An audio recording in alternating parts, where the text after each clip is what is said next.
Assalamualaikum warahmatullahi wabarakatuh. Bismillahirrahmanirrahim. Alhamdulillahirabbil alamin. Wassalatu wassalamu ala asyrafil anbiya'i wal mursalin wa ala alihi wa sahbihi ajma'in. Amma ba'du. Halo teman-teman semua, kami dari kelompok 3.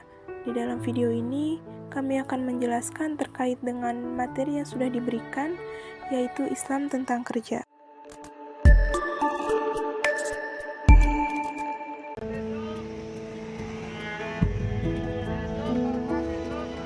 Pernahkah Anda sekali saja menyerah dalam menjalani sesuatu? Jangan pernah menyerah. Jalanilah hidup dengan ikhlas dan terus berusaha. Semangat yang tinggi seperti ini juga diperlihatkan oleh Acep Yunus Komarudin, pemuda asal Kampung Abo, Kelurahan Sukamulya, Kecamatan Bubur Sari, Kota Tasikmalaya, yang terlahir tanpa kaki. Panasnya aspal tetap ia lewati untuk mencari nafkah, menghidupi dirinya dan ibunya. Dalam video tersebut, kita mengetahui bahwa keterbatasan tidaklah bisa menjadikan halangan kita untuk tetap mencari nafkah. Namun, tidak jarang pula orang yang sehat berpura-pura untuk menjadi cacat hanya untuk mendapatkan uang. Mereka tidak mau bekerja keras, padahal mereka masih bisa untuk mendapatkan pekerjaan yang lebih layak daripada mengemis. Dalam Quran Surat At-Taubah ayat 105, Allah Subhanahu wa Ta'ala berfirman, wa qul i'malu fasayarallahu amalakum wa rasuluhu wal mu'minun, yang artinya, dan katakanlah, bekerjalah kamu, maka Allah akan melihat pekerjaanmu, begitu pula Rasulnya dan orang-orang yang beriman. Dalam hadis riwayat Tabrani berbunyi, bekerja mencari sesuatu yang halal adalah suatu kewajiban setelah kewajiban beribadah. Hadis riwayat Tabrani dan Bukhari menjelaskan bahwa Allah mencintai orang-orang muslim yang suka bekerja keras dalam ikhtiar mencari mata pencaharian. Ajaran Islam mengajarkan para umat-umatnya untuk selalu bekerja dalam memenuhi kebutuhan hidupnya. Mereka dianjurkan untuk bekerja pekerjaan apapun, yang penting halal dan tidak melanggar syariat Islam. Dalam pandangan Yusuf Qaradawi, kerja adalah segala usaha maksimal yang dilakukan manusia, baik melalui gerak tubuh ataupun akal untuk menambah kekayaan, baik dilakukan secara perorangan ataupun secara kolektif, baik untuk pribadi maupun untuk orang lain. Bekerja adalah kewajiban setelah ibadah wajib seperti sholat, zakat, dan puasa. Namun, janganlah suatu pekerjaan membuat kita lalai akan ibadah fardu. Dua-duanya harus seimbang. Allah memperkenankan setiap orang untuk kembali ke pekerjaannya masing-masing dan meraih karunia Allah lewat pekerjaannya itu. Dan dalam bekerja itu, maka seorang hamba harus terus mengingat Allah, sebab hanya Allah lah yang memberikan rezeki. Allah berfirman dalam surat Al-Jumu'ah ayat 10 yang berbunyi, apabila telah selesai sholat, maka bertebaranlah kamu semua di muka bumi, dan cari olehmu sebagian dari karunia Allah, dan berzikirlah kamu kepada Allah dengan zikir yang banyak, agar kalian beruntung. Nabi Daud alaihi salam adalah seorang nabi dan rasul. Ia juga seorang raja. Meski demikian, Nabi Daud juga bekerja. Ma akala ahadun to'aman qattu khairan min ayyakula min amali yadih. Wa inna nabiyallahi Dawud alaihi salam kana yakulu min amali yadih. Rasulullah Shallallahu alaihi wasallam bersabda, tidaklah seseorang memakan makanan yang lebih baik daripada hasil kerja tangannya sendiri. Dan sesungguhnya Nabi Daud itu makan dari kerja tangannya sendiri. Haji riwayat Bukhari. Lalu, apa pekerjaan yang terbaik? Rasulullah menjelaskan dalam hadis riwayat Ahmad yang berbunyi, Rasulullah SAW ditanya mengenai seutama-utama pekerjaan. Maka Nabi menjawab, jual beli yang baik dan karya seseorang dengan tangannya sendiri. Maksud jual beli yang baik adalah jual beli yang sesuai dengan syariat Islam, yaitu tidak mengurangi timbangan, tidak menipu, serta membayar zakat jika hasil jual belinya sesuai dengan ketentuan wajib zakat, dan tidak terlena dengan jual belinya ketika waktu sholat telah tiba. Sebagaimana yang tergambar dalam sabda Rasulullah SAW, barang siapa yang letih di malam hari karena bekerja dengan tangannya, maka malam itu ia memperoleh ampunan dari Allah Subhanahu wa Ta'ala.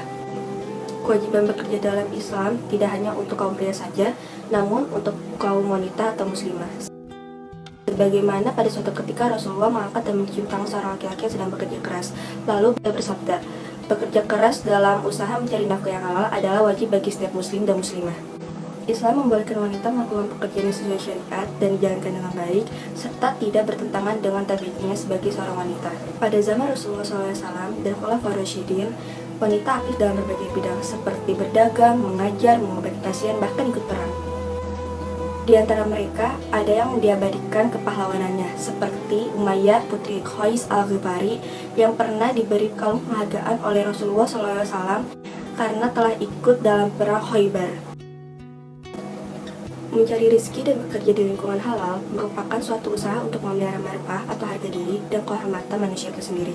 Dengan begitu, kerja apa saja selagi halal merupakan baik dan terhormat menurut Islam. Allah Subhanahu wa Ta'ala berfirman, "Wahai sekalian manusia, makanlah apa yang ada di bumi yang halal lagi baik." Dan Rasulullah SAW bersabda, mencari rezeki yang halal adalah wajib setelah kewajiban yang lain. Quran Surat Al-Baqarah ayat 168. Seorang muslim dilarang terlibat dalam perusahaan yang memproduksi barang-barang terlarang, seperti kopi yang diperoleh dari buah opium ataupun heroin, sabu-sabu, ganja, dan lain-lain. Jika terlibat dalam usaha tersebut dan barangnya dipergunakan oleh ribuan atau bahkan jutaan orang, maka ia mendapat dosa dari mereka karena telah mempermudah jalan orang lain untuk berbuat dosa sesuai dengan sabda Rasulullah SAW. Barang siapa dalam Islam melestarikan tradisi yang buruk, maka baginya dosa dan dosa orang yang melaksanakan sesudahnya tanpa mengurangi dosa-dosa mereka sedikit pun.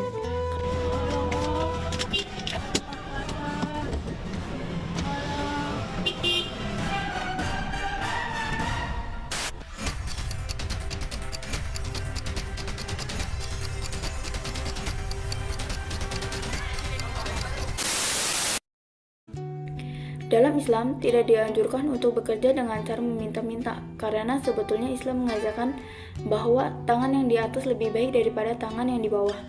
Lalu bagaimana hukumnya jika kita memberikan uang kepada pengemis? Dalam fatwa nomor 01 tahun 2001, itu menerangkan 4 ketetapan hukum.